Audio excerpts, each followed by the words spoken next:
खेड येथील उपविभागीय अधिकारी कार्यालय व तहसीलदार कार्यालय यांच्या वतीने छत्रपती शिवाजी महाराज महसूल समाधान शिबिर अभियान टप्पा 1 राबवण्यात येत आहे। या अभियानाच्या माध्यमातून महसूल विभागाच्या विविध सेवा नागरिकांना एकाच ठिकाणी सिंगल विंडो पद्धतीने उपलब्ध करून देण्याचा प्रशासनाचा प्रयत्न आहे। या शिबिराचं प्रमुख उद्दिष्ट म्हणजे लोकाभिमुख प्रशासनाची अंमलबजावणी करत महसूल विभागाच्या सेवा अधिक गतिमान करणे, प्रलंबित प्रकरणांचा तत्काळ निपटारा करणे आणि नागरिकांच्या तक्रारींचं त्वरित निराकरण करणे। नागरिकांना वारस तपास, फेरफार नोंदी, 7/12 उतारा, 8 उतारा, डिजिटल 7/12 वितरण तसेच विविध दाखले, उत्पन्न, रहिवासी जात, नॉन क्रिमिलियर आदी प्रमाणपत्र शिबिरात उपलब्ध करून दिली जाणार आहेत। याशिवाय ई मोजणी, आधार संबंधित सेवा, PM किसान योजना, आरोग्य शिबिर, आयुष्यमान भारत कार्ड नोंदणी यासारख्या सेवा देखील उपलब्ध करून देण्यात येणार आहेत। डिजिटल सेवा व सिंगल डे सर्व्हिस डिलिव्हरी प्रणालीचा प्रभावी वापर करून नागरिकांची कामे जलद गतीने पूर्ण करण्यावर भर देण्यात येणार आहे। महसूल विषयक दैनंदिन तक्रारी एकाच ठिकाणी स्वीकारून त्यांचं तात्काळ निराकरण करण्यासाठी विशेष यंत्रणा कार्यरत राहणार आहे। तसेच जमीन विषयक विविध प्रकरणांबाबत मार्गदर्शन, जनजागृती आणि कायदेशीर प्रक्रियेबाबत माहितीही नागरिकांना दिली जाणार आहे।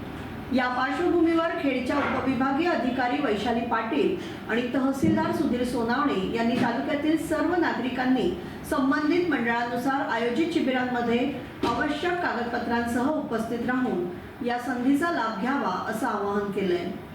शासनाच्या विविध योजनांचा लाभ घेण्यासाठी आणि प्रलंबित महसूल प्रकरणे निकाली काढण्यासाठी हे शिबिर उपयुक्त ठरणार असल्याचंही त्यांनी सांगितलं। नागरिकांनी शिबिराच्या निश्चित तारखेनुसार उपस्थित राहून प्रशासनास सहकार्य करावं असंही आवाहन करण्यात आलंय।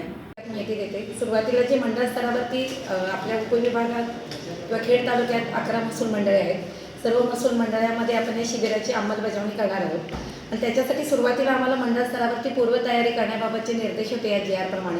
त्या पद्धतीने 18 फेब्रुवारी ते 5 मार्च 2026 या कालावधीमध्ये आपली जी महसूल मंडळ आहे त्या प्रत्येक महसूल मंडळामध्ये आपण गाव बैठका आयोजित करून तिथल्या ग्रामस्थांना विश्वासात घेऊन लोकप्रतिनिधींना या शिबिराची माहिती देऊन त्या आणि विविध शाळांमध्ये आपल्या सर्कल ऑफिसरनी आमच्या काही लोकांनी भेटी दिलेल्या आहेत आणि लोकांना या शिबिराची व्याप्ती आणि माहिती याबाबत सांगितलेलं आहे आणि त्या पद्धतीने पूर्वतयारी करण्यात आलेली आहे। आता ॲक्च्युअल जे शिबिर होणार आहे ते 7 मार्चपासून आहे आणि 7 मार्चला जे आपलं पहिलं शिबिर आहे त्याच्याबद्दल आपले तहसीलदार साहेब सांगतील। पण याच्यामध्ये जे शिबिराची पूर्वतयारी करण्यानंतर शिबिरामध्ये ज्या विविध महत्त्वाच्या बाबी किंवा ज्या सेवा काही उपलब्ध करून देण्याच्या होत्या तर सगळ्यात महत्त्वाचे म्हणजे प्रलंबित जे काही फेरफार आहे, जे 1 महिन्याहून अधिक काळ फेरफार प्रलंबित राहतात तर ते सर्व प्रकारचे प्रलंबित फेरफार निकाली काढणे, त्याचबरोबर 7/12मध्ये ज्या विविध प्रकारच्या वेगळ्या दुरुस्ती होत गेल्या त्याच्यामध्ये 7/12मध्ये अजून काही प्रकारच्या त्रुटी आहेत त्या त्रुटी दूर करून डिजिटल 7/12 जनतेला उपलब्ध करून देणे, मे महिन्यामध्ये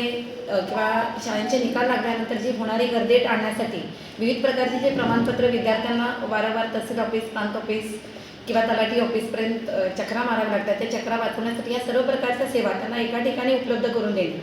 त्याच्यासाठी विविध प्रकारचे प्रमाणपत्र जे आहेत त्या प्रमाणपत्रामध्ये उत्पन्नाचा दाखला असेल, डोमेसाईल सर्टिफिकेट असेल, जातीचं प्रमाणपत्र असेल, नॉन क्रिमिलियर दाखला असेल, हे विविध प्रमाणपत्र आपण त्या दिवशी शिबिराच्या दिवशी उपलब्ध करून देणार आहोत। त्यासाठी आमच्या सर्कल ऑफिसरनी ज्या मोठ्या शाळा आहेत, हायस्कूल आहेत, कॉलेजेस आहेत तिथं ऑलरेडी त्या प्रमाणपत्रासाठी जे जे काही डॉक्युमेंट्स लागणार आहेत त्या डॉक्युमेंटची माहिती दिलेली आहे। त्या दिवशी आमचे CSC सेंटरचे लोक, आपले सरकार पोर्टलचे लोक हे शिबिराच्या दिवशी उपस्थित असणार आहेत, आपले तलाठी तिथं असणार आहेत। त्यामुळे उत्पन्नाचा दाखला असेल किंवा कास्ट सर्टिफिकेट देण्यासाठी मी स्वतः किंवा तहसीलदार साहेब नॅशनॅलिटी किंवा डोमेसाईल देण्यासाठी असणार आहे। त्यामुळे डिजिटल सिग्नेचरचे जे प्रमाणपत्र ही शिबिराच्या दिवशी लोकांना मिळणार आहे। महाराष्ट्र शासनानं कृषक तरतुदी संदर्भात नवीनच एक शासन निर्णय निर्गमित केलेला आहे। तर आपल्या सगळ्यांना माहिती आहे की आता NA परमिशनची आवश्यकता नाही, 1 टाईम आपल्याला NA असेसमेंट करायची आहे। त्यासाठी त्या शिबिरामध्ये विस्तृत कृषक सुधारणा जी काही झालेली आहे त्याची माहिती देण्यात येणार आहे।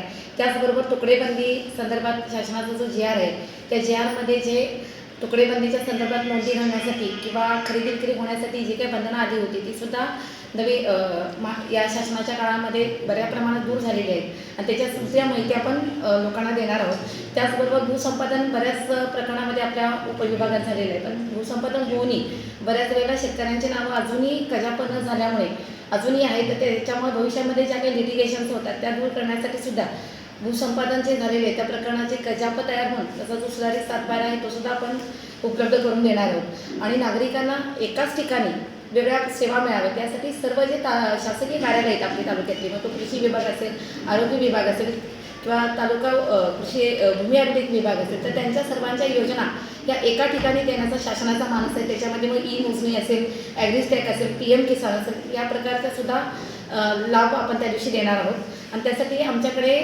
मंडळ स्तरावरती पूर्वतयारी झालेली आहे आणि पूर्वतयारी झाल्यानंतर आपले 7 मार्चपासून ॲक्च्युली शिबिराचं नियोजन होणार आहे आणि ते शिबिराचं नियोजन कसं असेल आणि आपल्या तालुक्यामध्ये कुठल्या दिवशी कुठल्या ठिकाणी शिबिर असेल त्या शिबिराची तहसीलदार साहेब आपली माहिती देतील. मी सगळ्या आपल्या माध्यमातून सर्व नागरिकांना, लोकप्रतिनिधींना आणि मुलांना शैक्षणिक ज्यांना दाखल्यांची आवश्यकता असते सगळ्यांना विनंती करते, कृपया जास्तीत जास्त आपण या शिबिराचा लाभ घ्यावा आणि प्रशासनाला आपल्यामार्फत पोचण्यासाठी आपल्यामार्फत विनंती करते, आपण त्यांना सांगावं की आमच्यापर्यंत पोहोचून ज्या काही सेवा आम्ही देणार आहोत त्याचा आपण लाभ करून घ्यावा. म्हणजे सगळ्यांच्यासाठीच ही गोष्टी होईल आणि शाळेमध्ये शिबिर असल्यामुळे आपण मतदार नोंदणी कार्यक्रमसुद्धा घेणार आहोत. ज्यांना 18 वर्षे पूर्ण झालेले आहेत अशा मुलांसाठी आपण त्यांचे 6 नंबरचे जे फॉर्म आहेत, जो आता भविष्यामध्ये ग्रामपंचायत इलेक्शन्स पण येतात, आता ते जिल्हा परिषद इलेक्शन पार पडण्याचे जे नवीन मतदार आहेत त्या मतदारांची नोंदणीसुद्धा आपण करून घेण्याचा मानस आहे. थँक्यू. मी तहसीलदार साहेबांना पुढील जे काय आहे शिबिराचं नियोजन त्याच्याबद्दल सांगण्यास विनंती करते. म्हणजे छत्रपती शिवाजी महाराजत्व समाधान शिबिर अभियानाबाबत विस्तृत माहिती दिलेली आहे. सर्व मंडळ स्तरावर कॅम्पचं आयोजन करण्यात येणार आहे. त्याचं जे शेड्यूल आहे ते मी आपल्याला सांगत आहे. सर्वात प्रथम 7 मार्चला आपल्या तालुक्यामध्ये या अभियानाची सुरुवात होईल. ज्ञानदीप महाविद्यालय बोरज या ठिकाणी भोसते मंडळाचं शिबिर आयोजित करण्यात येणार आहे. त्यानंतर 8 मार्चला हनुमान मंदिर सुकिवली या ठिकाणी तळे मंडळाचं शिबिर आहे. 14 मार्च 2026ला धामनंद मंडळाचं शिबिर हे महालिंग मंदिर धामनंद या ठिकाणी होणार आहे. 15 मार्च 2026ला आमरस हायस्कूल आमरस या ठिकाणी धामनदेवी मंडळाचं शिबिर होणार आहे. त्यानंतर एप्रिल महिन्यामध्ये 10 एप्रिल 2026ला कुळवंडी मंडळाचं शिबिर हे कुळवंडी हायस्कूल कुळवंडी या ठिकाणी होणार आहे. त्यानंतर 11 एप्रिल 2026 रोजी धावजीबुवा मंदिर कोरेगाव या ठिकाणी शिरशी मंडळाचं शिबिर होणार आहे. त्यानंतर 17 एप्रिल 2026 रोजी जिल्हा परिषद प्राथमिक शाळा दस्तुरी या ठिकाणी चिंचगड मंडळाचं शिबिर होणार आहे. त्यानंतर 18 एप्रिल 2026 रोजी श्रीदेवी काळकाई मंदिर सभागृह भरणे या ठिकाणी भरणे मंडळाचं शिबिर आयोजित केलं जाणार आहे. त्यानंतर मे महिन्यामध्ये 8 मे 2026 रोजी खेड नगर परिषद हॉल खेड या ठिकाणी खेड मंडळाचं शिबिर होणार आहे.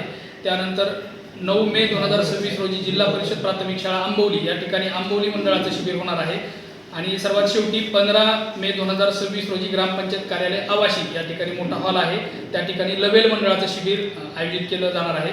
असे 11 जी मंडळ आहेत त्या 11 मंडळाचंही नियोजन मी आपल्याला सर्वांना सांगितलेलं आहे. माननीय प्रांत मॅडमने देखील या शासन निर्णयाबद्दल आपल्याला विस्तृत माहिती दिलेली आहे. मी आपल्या वतीनं सर्व खेड तालुक्यातील जनतेला आवाहन करतो, सर्व लोकप्रतिनिधींना देखील आवाहन करतो की आपण या शिबिरामध्ये लोकप्रतिनिधींनी देखील सहभागी व्हावं आणि आपण देखील सर्व नागरिकांना या शिबिरामध्ये जास्तीत जास्त सहभागी होऊन हे शिबिर यशस्वी होण्यासाठी आवाहन करावं व प्रशासनास सहकार्य करावं अशी मी आपणास विनंती करत आहे.